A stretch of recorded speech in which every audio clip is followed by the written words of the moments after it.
அறிமுகப்படுத்தப்பட்டேன். அல்லேலூயா.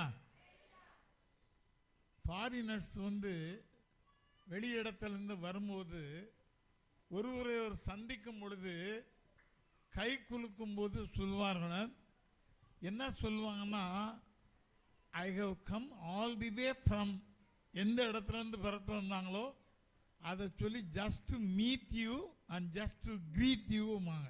அல்லேலூயா. அதே மாதிரி உங்களை சந்திக்கிறதுல அநேக காலங்களுக்கு பிறகு, மாதங்களுக்கு பிறகு உங்களை சந்திக்கிறதுல எனக்கு சந்தோஷம். அல்லேலூயா. அது இப்படிப்பட்ட ஒரு நல்ல அருமையான நிகழ்ச்சியின் வாயிலாக திடீரென்று ஒரு நாளில் செல்ல தள்ளிக்கிட்டு இருக்கும்போது, நெய்ம் லிஸ்ட்டை அப்படி தள்ளிக்கிட்டு இருக்கும்போது மேசியா ஃப்ளாரன்ஸ் நெய்ம் வந்தது. உடனே மேசியா ஃப்ளாரன்ஸ் நெய்ம் வந்தோன்னு ஒரு சந்தோஷம்.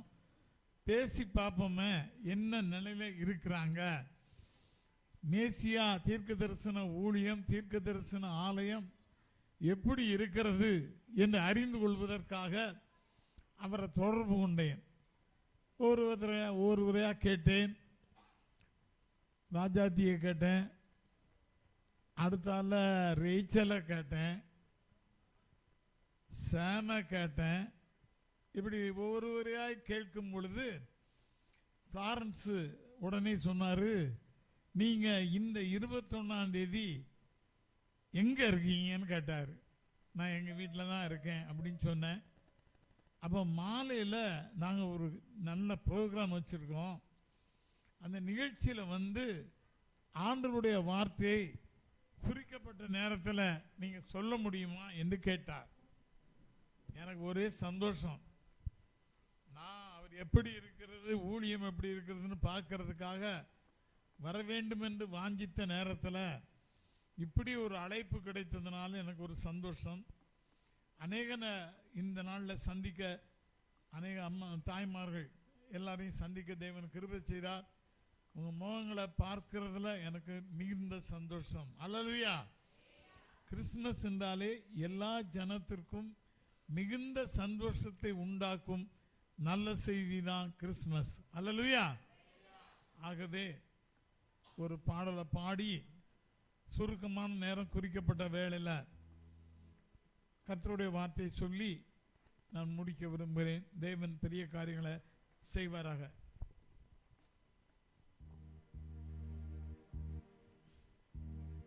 உங்களுக்கு எல்லாருக்கும் தெரிந்த பாடலாக இருக்கலாம்.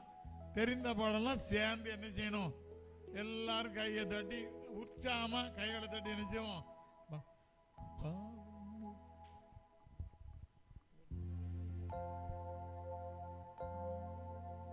பாவங்கள் போக்கவே சாபங்கள் நீக்க பூலோகம் வந்தாரையா, மனிதனை மீட்கவே பரலோகம் திறக்க சிலுவையை சுமந்தாரையா, பாவங்கள் போக்கவே சாபங்கள் நீக்க பூலோகம் வந்தாரையா, மனிதரை மீட்கவே பரலோகம் கவே சிலுவையை சுமந்தாரையா.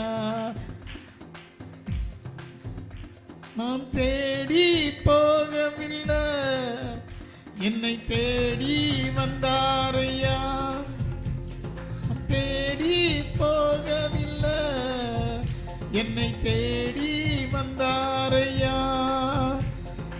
எந்தன் இயேசுவே, எந்தன் இயேசுவே, எந்தன் இயேசுவே, எந்தன் இயேசுவே. தங்கத்தை கேட்கவில்லை, வைரத்தை கேட்கவில்லை, உள்ளத்தை கேட்டாரையா, ஆஸ்தியை கேட்கவில்லை, அந்தஸ்த கேட்கவில்லை, உள்ளத்தை கேட்டாரையா, தங்கத்தை கேட்கவில்லை, வைரத்தை கேட்கவில்லை, உள்ளத்தை கேட்டாரையா, ஆஸ்திய கேட்கவில்லை, அந்தஸ்த கேட்கவில்லை, உள்ளத்தை கேட்டாரையா, கண்ணீரை துடைத்தாரையா, சந்தோஷம் தந்தாரையா, கண்ணீரை துடைத்தாரையா, தந்தாரையா, சந்தோஷம் தந்தாரையா. எந்தன் இயேசுவே, எந்தன் இயேசுவே, எந்தன் இயேசுவே, எந்தன் இயேசுவே.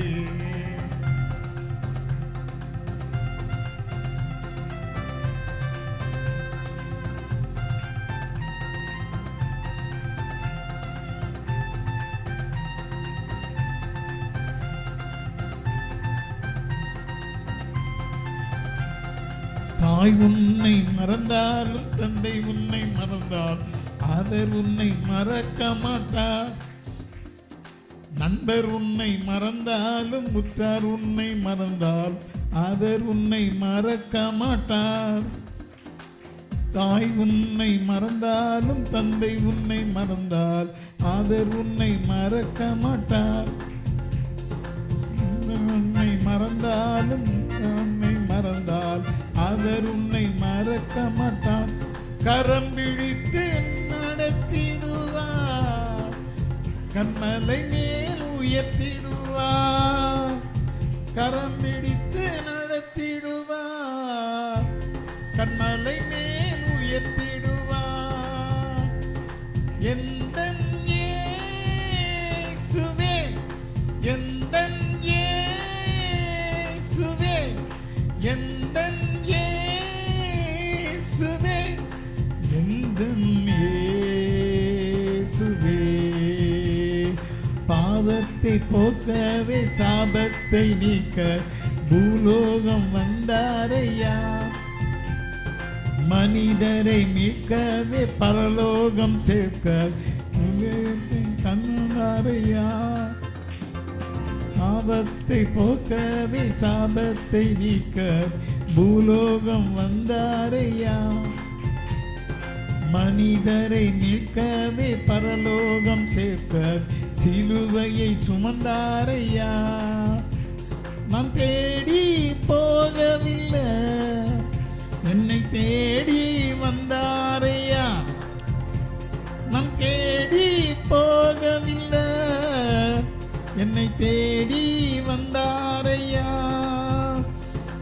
எந்தன் இயேசுவே, எந்தன் இயேசுவே, எந்தன் இயேசுவே, எந்தன் இயேசுவே. அல்லேலூயா. கர்த்தருடைய பெரிதான கிருபையினால 79வது வயது முடிய போது, 80 பறக்க போது. கர்த்தர் நல்லவர். ஏன்னா எனக்கு வந்த வியாதிக்கு எனக்கு கொடுத்த மருத்துவர்களுடைய ஆலோசனை என்னன்னா, என்னுடைய மச்சான் மகன் தான் என்னை ட்ரீட் பண்ணார். ஏஞ்சல் நர்சிங் 3-4 தடவை ஐசியூவில் இருந்தேன். அதற்கு பிறகு தேவனுடைய கிருபையினால் நல்ல விடுதலை அடைந்து வந்த உடனே டாக்டர்கிட்ட கேட்டேன், எப்போ சர்ச்சுக்கு போகலாம், எப்போ சர்ச்சுக்கு போகலான்னு கேட்டேன். அவர் சொன்னார், என்ன அங்கிள், சர்ச்சுக்கு போனாதான் கர்த்தரை நீங்கள் சேவிக்க முடியுமா, ஆராதனை இல்லை பங்கு பெற முடியுமா? இப்போ ஆன்லைனில் ஏராளமாக ஊழியங்கள் நடக்கு. வீட்டில் இருந்தீங்களா, சேரில் உட்கார்ந்தீங்களா, கட்டில் படுத்தீங்களா, டிவியை ஆன் பண்ணிட்டு அழகா ஆன்லைனில் என்ன செய்யலாம், ஊழியங்களை பார்த்துக்கிட்டே இருக்கலாம், கவனிக்கலாம், சேர்ந்து ஆராதிக்கலாம் அப்படின்னு சொன்னார். ஆனால் கர்த்தருடைய பெரிதான கிருபையினால தேவன் என்னை பலப்படுத்தி இவ்வாறு அநேக இடங்களிலே ஐக்கியம் கொள்ள தேவன் கிருபை செய்திருக்கிறார். அல்லேலூயா. காலமும் கூட இந்திய தேவ சபையில் போய் கர்த்தருடைய வார்த்தையை சொல்ல தேவன் கிருபை செய்தார். ஆனால் எண்ணமெல்லாம் ஏக்கமெல்லாம் மேசியா தீர்க்க தரிசன ஆலயத்துக்கு எப்போ போவோம், எப்போ அங்கே போய் தேவனுடைய வார்த்தையை சொல்லலாம் என்று வாஞ்சியோடு காத்திருந்தேன். அல்லேலூயா. கர்த்தர் நிறைவேற்றி கொடுத்தார். கர்த்தருடைய நாமத்திற்கே மகிமை உண்டாவதாக. சில காரியங்களை முன்னால சொன்னதை தான் திரும்பவும் நினைப்பூட்டுகிறேன். நம்ம அறியாதவர்கள் அல்ல. இங்க இருக்கிற நானே நினைச்ச இந்த கிறிஸ்துமஸ் ப்ரோக்ராம்னு புதிதாக எத்தனை பேர் வந்திருக்கீங்க? கை வைத்துங்க பார்ப்போம். நம்ம தீர்க்க தரிசன ஆலயத்துக்கு இதுவரைக்கும் வராம இன்னைக்கு வந்திருக்கிறோம். கர்த்தருக்கு ஸ்தோத்திரம். ஆத்துமாக்களை கூட்டு வந்திருக்காரு ஆண்டவர். அல்லேலூயா.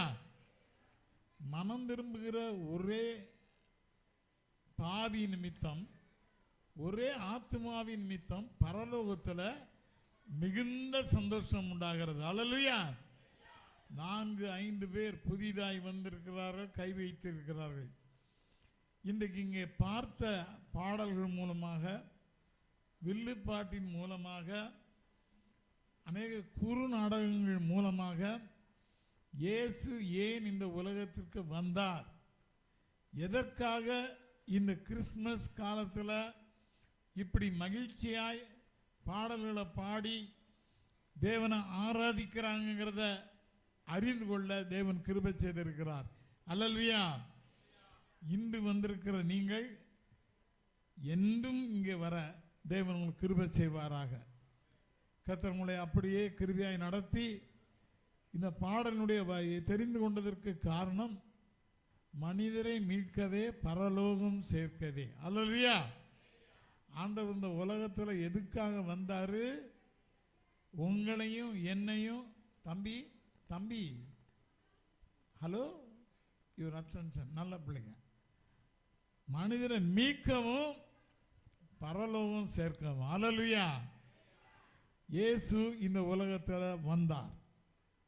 அன்பான தேவனுடைய பிள்ளையே, ஒரு வசனத்தை மாத்திரம் உங்களுடைய மத்தியில் எல்லாருக்கும் தெரிந்த வேத வசனம், அதை நினைப்பூட்டி அதற்கு பிறகு சுருக்கமாய் குறிக்கப்பட்ட நேரத்தில் முடிக்க விரும்புகிறேன்.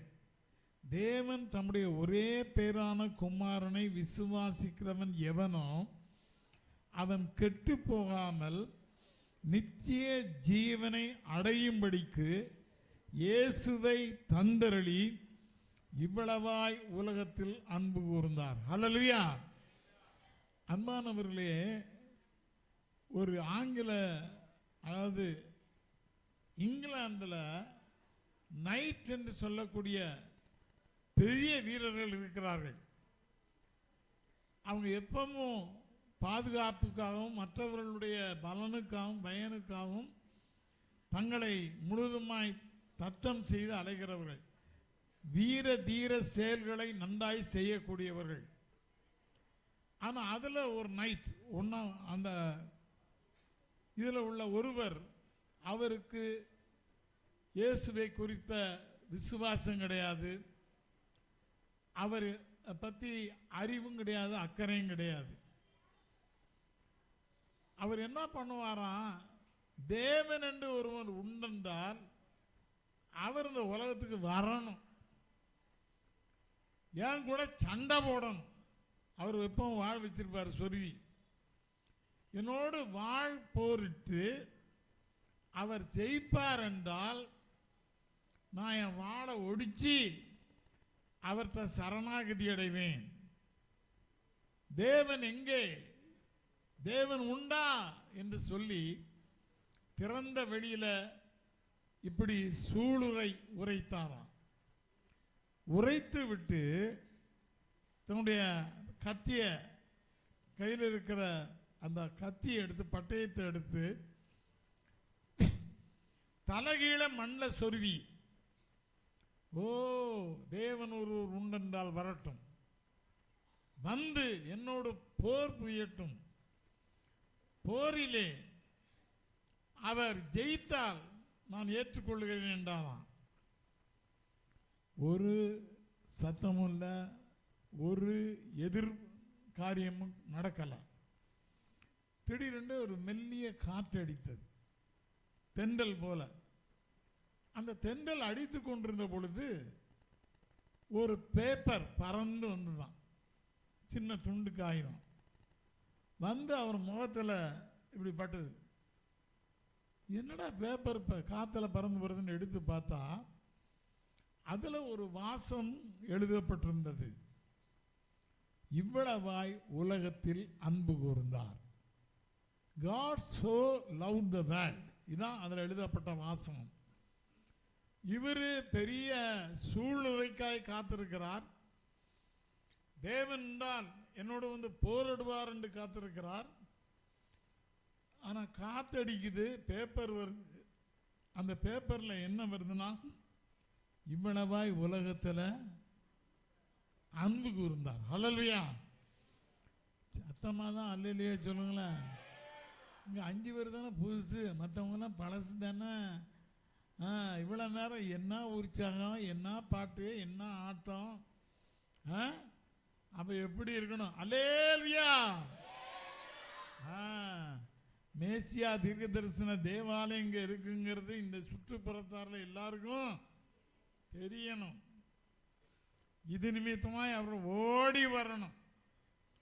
இங்க வந்து சமாதானம், சந்தோஷம் எல்லாவற்றையும் பெற்றுக்கொள்ளணும். ஹல்லேலூயா. அவருடைய பாவங்கள் தீர்க்கப்படணும், சாபங்கள் தொலையணும். இங்க இருக்கிற சுற்றுப்புறத்தாரில் இருக்கிற எல்லாருடைய வாழ்க்கையிலும் ஆண்டவர் செழுமையையும் சந்தோஷத்தையும் தேவன் தரணும். ஹல்லேலூயா. அன்பான தேவனுடைய பிள்ளை, ஆகவே அந்த பெரிய போர் வீரன் அந்த நாளில் தேவன் அன்பு கூர்ந்தபடினால என்ன செய்தார் என்று அவர் ஆராய ஆரம்பித்தார். அப்பந்தான் இந்த யோவான் 3:16 மற்ற வார்த்தைகள் அவருக்கு கிடைத்தது. மனிதன் கெட்டு போகாதபடிக்கு, ஒருவனும் கெட்டு போகாதபடி, எல்லாரும் நித்திய ஜீவனை அடையும்படிக்கு இவ்வளவாய் உலகத்தில் அன்பு கூர்ந்தார். அல்லேலூயா. நம்ம எல்லாருக்காகவும் அன்பு கூர்ந்தவர், உங்களுக்காய் அன்பு கூர்ந்தவர், எனக்காய் அன்பு கூர்ந்தவர். அன்பானவர்களே, இந்த கிருபையினால தான் நம்ம ஓடிக்கொண்டிருக்கிறோம். இந்த கிருபையினால தான் தேவக்கு தருகிற எல்லா ஆசீர்வாதங்களையும் நாம் சுதந்திரித்து கொண்டிருக்கிறோம். அல்லேலூயா. ஒரு அருமையான ஆலயம், அழகான பொலிவோடு கூட, புதிய பொலிவோடு கூட. இதுக்கு முன்னால் நான் வந்திருக்கும் பொழுது இந்த வசனங்கள்லாம் இல்லை. கர்த்தர் உங்களுக்காக யுத்தம் பண்ணுவார். அல்லேலூயா. ஜெயமோ கர்த்தரால். இந்த வசனங்கள்லாம் இல்லை. இவன் பாருங்க அழகா பொலிவோடு இருக்கிறது. அன்பானவர்களே, வாருங்கள், தேவன் தருகின்ற மெய்யான ஆசீர்வாதங்களை சுதந்திரிங்க. ஒரே ஒரு வேத பகுதியை 2-3 வசனங்களை வாசித்து முடிக்க விரும்புகிறேன். பிலிப்பியர், ஆண்டவர் என்ன செய்தார், இயேசு என்ன செய்தார்? பிலிப்பியர்கள் நிருபத்தில் 2ஆம் அதிகாரத்தில் இந்த கிறிஸ்துமஸ் காலங்களில் அதிகமாய் வாசிக்கப்படுகிற, தியானிக்கிற வேத பகுதி வாசிக்கிறேன், கொஞ்சம் கவனிங்க. இயேசு தேவனுடைய ரூபமாய் இருந்தும் தேவனுக்கு சமமாய் இருப்பதை கொள்ளையாடின பொருளாக எண்ணாமல். இயேசு தேவனாய் இருந்தும் தேவனுடைய ரூபமாய் இருந்தும் அவர் என்ன செய்யவில்லை, தேவனுக்கு சமமாய் இருப்பதை அட்வான்டேஜா எடுக்கல. ஏன்னா அட்வான்டேஜா எடுக்காம, அதை ஒரு பெரிய தனக்குன்னு சாதகமாக எடுக்காம, வசனம் சொல்லுகிறது தம்மை தாமே வெறுமையாக்கி. அல்லேலூயா. வெறுமை, ஒண்ணுமில்லாம. இயேசு பிறந்த பொழுது நீங்க இப்ப இந்த குடில் காட்சிலாம் பார்ப்பீங்க. அவர் எங்க பிறந்தாரு? மாட்டு தொழுவத்தில்னா நம்ம அழகா மாட்டுக்குடியில டெக்கரேட் பண்ணி வச்சிருக்கோம். முன்னணங்கிறது எந்த இடம் தெரியுமா? முன் அணங்கிறது எந்த இடம் தெரியுமா? மாடுக்கு வைக்கோல் போடுவாங்கல்ல திங்கிறதுக்கு, மாடு குனிஞ்சி திங்கும்ல வைக்கோல், 2-3 பனங்கட்டியை அடிச்சு அதுக்கு முன்னெல்லாம் வைக்கோலை கொண்டு போடுவாங்க. அப்போ அந்த மாடு குனிஞ்சு என்ன செய்யும், அந்த வைக்கோலை திங்கும். அந்த இடத்துல தான் இயேசுவை அவர் பிறந்த பொழுது கிடத்தினார்கள். அல்லேலூயா. உங்களுக்காக எனக்காக வானத்தையும் பூமியும் எல்லாவற்றையும் உருவாக்கின தேவனாய் கர்த்தர் மாட்டு தொழுவத்தில் பிறந்தாலும் அதுலேயும் முன்னண என்று டீசெண்டாக இருக்கு. உணவு தொட்டி சரியா சொல்ல போனா மாட்டுக்குரிய உணவு தொட்டியில தான் அவரை கடத்தினாங்க. எதுல கடத்தினாங்க? துணிகளில் சுற்றினார்கள். அதில் ஒரு சில தேவனுடைய மனிதர்கள் சொல்லுகிறார்கள், கந்தை துணி கர்த்தருக்கோ, நம்ம பாட்டு பாடுறோம், கந்தை துணியோ கர்த்தருக்கு மாயேழ்மை கோல மீதோ அப்படின்னு பாடுறோம். கந்தை துணின்னா என்ன? கந்தனா என்ன அர்த்தம்? கிழிஞ்ச துணி. கந்தனா அழுக்கு துணி இல்லை, என்ன துணி? கிழிஞ்ச துணி. அவர் பாலகனாய் பிறந்த பொழுது அவரை கிடத்தினது கந்தை துணியில சுற்றினாங்க. ஓட்டையா இருக்கும் அந்த துணி, அதுல சுத்தி தான் கிடத்தினாங்க. அந்த முன்னணையில வைக்கோல் என்ன பண்ணும்? வைக்கோலுடைய அந்த குத்துற முனைக்கு பேர் பிளேடுன்னு பேர். இங்கிலீஷில் பிளேடு தெரியல, பிளேடு ஷார்ப்பாக இருக்கும், கூர்மையாக இருக்கும். ஆக இவர் அப்பதான் பாலகனா பிறக்காரு. பிள்ளையை தொட்டு பார்த்தா இந்த பாப்பாவை தொட்டாலே சந்தோஷமா இருக்கு. ரேச்சல் மகளை தொட்டா என்ன, அதனால வளர்ந்த பிள்ளையா இருக்கா. இவர் பாலகன், அப்பதான் பிறந்திருக்கு. பச்சை மண்ணுமாங்கல்ல, நீ கேள்விப்பட்டது இல்லையா? எனக்கு 6 பிள்ளைங்க. எனக்கு ரொம்ப பிடிச்ச காரியம், இந்த பிள்ளைகள் பிறக்கும் போது என்ன பண்ணுவேன்னா, என் பக்கத்தில் போட்டு படுத்துக்கிடுவேன். என் வீட்டம்மா கூட சத்தம் போடும், பிள்ளைய போட்டு இந்த பாடுபடுத்துறீங்களேன்னு. அது படுத்து கையை காலை அப்படியே உதைக்குமா, அந்த ஸ்பரிசம் தொடுறத பார்த்தவொன்னே சந்தோஷமா இருக்கு. என்ன பட்டு மாதிரி இருக்கு. ஏன்னா அந்த கையை வச்சு இப்படி உள்ளங்கையை வச்சு இப்படி உடம்பெல்லாம் ஆகி பார்ப்பேன். அப்படிப்பட்ட உடல்ல கந்தை துணியில சுத்தினாங்க. நினைச்சு பார்க்கீங்களா? உங்களுக்காக எனக்காக இயேசு எடுத்துக்கொண்ட கடந்து வந்த பாதைகள் கேட்டீங்களா? அவர் சிறு குழந்தையா இருந்த பொழுதே இந்த பாதை வழியாக கடந்து போனார். தம்மைத்தாமே வெறுமையாக்கினார். அடிமையின் ரூபம் எடுத்தார். அடிமைன்னா என்ன தெரியுமா? அடிமைன்னா என்ன தெரியுமா? 24x7 என்னன்னு தெரியுமா? 24x7 என்னது? Round the clock. 24 மணி நேரமும் 7 நாட்களும் வேலை செய்து கொண்டே இருக்கிறதா 24x7. அடிமைங்கிறது அதான், எப்பவும் வேலை செய்துக்கிட்டே இருக்கணும். சொன்ன வேலையெல்லாம் செய்யணும்.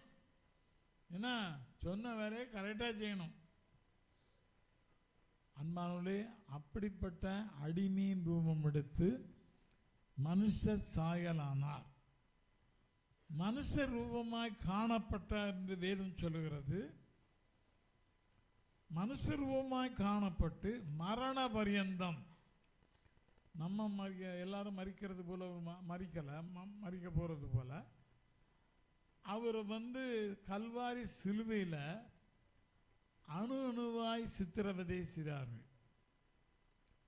ஒரே ஒரு எடுத்துக்காட்டு சொல்றேன். சிலுவை மரம் இருக்குல்ல, சிலுவை ஆக்சுவலா டீ தான் அதனுடைய ஷேப். டீனா தெரியுமா? டீ, ஆர்எஸ்டி அப்படிதான் இருக்கும். மேலே ஒரு குறுக்கு சட்டம், பிறகு ஒரு நெடுக்கு சட்டம். என்ன பண்ணுவாங்களாம், இறக்குறவங்கள கையை 2 கையும் விரிச்சு ரஃபா ஒரு அளவு எடுத்து முதல்ல இந்த மரத்தில் தொலை போட்டு வச்சுருவாங்களாம். மற்றபடி ஆணி இறங்காது. அதனால அந்த சட்டத்தில் முதல்ல இந்த மனுஷனுடைய கையை விரிச்சா என்ன அளவு உண்டோ அந்த அளவின்படி அளவெடுத்து முதல்ல புள்ளி குத்தி கொஞ்சம் ஆழமாக வச்சிருவாங்களாம். அதுக்கு பிறகு அந்த மனிதனுக்கு இந்த சிலுவை மரணம் அது விசேஷமா இயேசு கிறிஸ்துக்கு அவரை கிடத்து இந்த இடத்துல அடிப்பாங்க ஆணி, பிரிஸ்ட் பக்கம். ஒரு இடத்துல ஆணி ஈஸியாக அடிச்சிடலாம் கையை வச்சு, இன்னொரு கையை விரிக்கும் போது அது அதுக்கு ஏற்ற மாதிரி இருக்காது. ஏன்னா ஏற்கனவே போடப்பட்ட குறிக்கப்பட்ட துவாரம் சரியாக வராது. அதனால என்ன பண்ணுவாங்கன்னா, ரெண்டு காலையும் பாடியில் மிதித்து இழுத்து அந்த ஓட்டைக்கு நேரம் கொண்டு வந்து பிறகுதான் அடுத்த ஆணி அடிப்பாங்களாம். இதுதான் சிலுவை மரணம். யாருக்காக? நீங்களும் நானும் வாழ்ந்திருப்பதற்காக. பாவத்தினுண்டு சாபத்தினுண்டு எல்லா பாடுகளினுண்டு பிரச்சனையினுண்டு விடுதலை பெற்று சந்தோஷமாய் வாழ்வதற்காக இயேசு இப்படிப்பட்ட மரண பாதையின் வழியாய் கடந்து போனார். கைகளை தட்டி கர்த்தரை ஸ்தோத்திரம் பண்ணுவோமா? அவர் மனுஷ ரூபமாய் காணப்பட்டு மரண பரியந்தம், அதாவது சிலுவையில் மரண பரியந்தம் தம்மை தாமே தாழ்த்தினார். அவர் தேவனாய் இருந்தும் தேவனுக்கு சமமாய் இருக்கிறத அவர் என்ன சொன்னாலும் நடக்கும். கடலை அதட்டினவர், காற்றை இறையாதே என்று கட்டளை கொடுத்து அமைதிப்படுத்தினவர். ஒரு வார்த்தை சொன்னா போதும் எல்லாம் நடக்கும். ஆனா உங்களுக்காக நீங்களும் நானும் ரட்சிப்படைய வேண்டும், மீட்படைய வேண்டும் என்ற ஒரே காரணத்திற்காக நீங்களும் நானும் பரலோகத்தின் பாக்கியசாலிகள் மாற வேண்டும் என்பதற்காக எல்லாவற்றையும் அமைதியாய் அவர் சகித்தார். அதான் இவ்வளவாய் அன்பு கூர்ந்தார். இந்த பிறப்பிலேயே இவ்வளவு பெரிய காரியம் இருக்கிறது.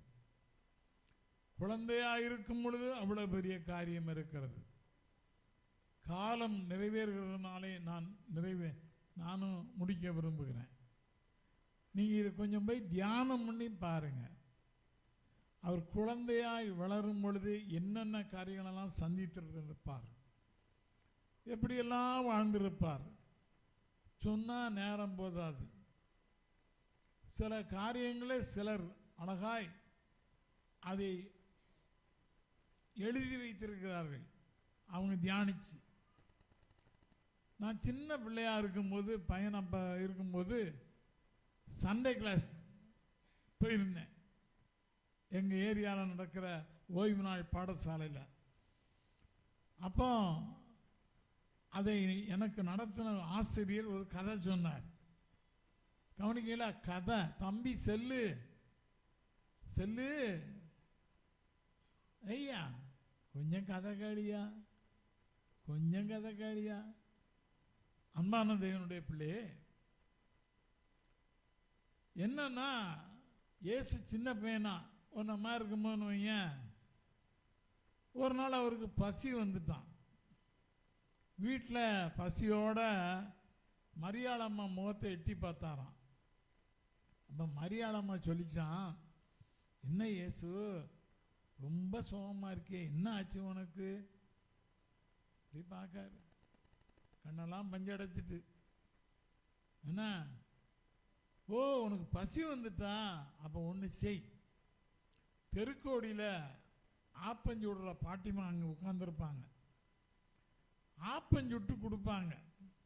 நீ காசை எடுத்துட்டு போய் அந்த அம்மாட்ட ஒரு 2 ஆப்பம் வாங்கி சாப்பிடு, உன் பசி அடங்கிடும்னு அனுப்புகிறாங்களாம்.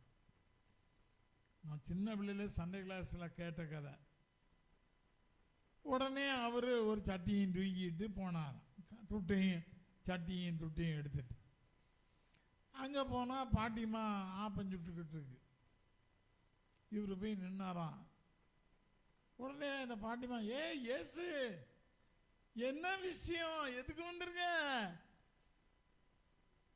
ஆப்பம் வேணும் பாட்டிமா. அப்படியா, இதான் இது பொறு அப்படின்னு சொல்லி ஒரு குத்து மாவு எடுத்து ஊத்திச்சான். அதில் பாருங்க, ஆப்பச்சட்டியில் ஊற்றின உடனே அந்த ஆப்பச்சட்டி பொங்கி பெரிய ஆப்பமா வந்துச்சான், பெரிய ஆப்பமா. உடனே அந்த பாட்டிமா வந்து வியாபாரி பார்த்தீங்களா, அந்த வியாபார குணம் மாறாதில்ல. ஒரு ஆப்பம் மாவுக்கு இவ்வளோ பெரிய ஆப்பமா? அப்போ இதை வச்சு நம்ம என்ன செய்யணும், இன்னைக்கு வியாபாரத்தை நடத்திட வேண்டியதான் சொல்லி முடிவுக்கு வந்து அந்த அம்மா என்ன செஞ்சுன்னா, பொறு இயேசு, உனக்கு தான் இந்த ஆப்பம். அந்த நேரத்தில் ஒருத்தர் கூடு கூடுன்னு ஓடி வந்தாராம். ஐயா, எங்கள் வீட்டுக்கு திடீர்னு விருந்தாள் வந்து ஒரு 4 ஆப்பம் வேணும், ஏம்மா கொஞ்சம் தரீங்களா, ஏம்மா தரீங்களா? அந்த அம்மா சொல்லிச்சான், ஐயா 4 ஆப்பம் என்கிட்ட கிடையாது, ஆனால் 4 ஆப்பத்துக்குரிய ஒரு ஆப்பம் பெருசாக இருக்கு, நீங்கள் அதுக்கு துட்டு கொடுத்தீங்கன்னா நான் இதை தருவேன். உடனே அதுக்கும் சரின்னு சொல்லி அவர் 4 ஆப்பத்துக்குரிய துட்டை கொடுத்து அந்த ஒரு ஆப்பத்தை வாங்கிட்டு போனாலாம். இப்போ நம்ம நல்லா யோசிக்கி, ஒரு குத்து மாவு 4 ஆப்பம், 4 ஆப்பத்துக்குரிய துட்டு, சரி இன்னைக்கு இதுதான் பிஸ்னஸ் சொல்லி, ஏசப்பா நில்லு, உனக்கு தான் அடுத்த ஆப்பம், உனக்கு தான் அடுத்த ஆப்பம்னு சொல்லியே வர்றவங்க போகிறவங்களுக்கெல்லாம் வியாபாரம் பண்ணி இவரை கால் கெடுக்க நிறுத்தி விட்டான். சிறு குழந்தையாக இருந்தவங்க பசினா எப்படி இருக்குன்னு தெரியும்.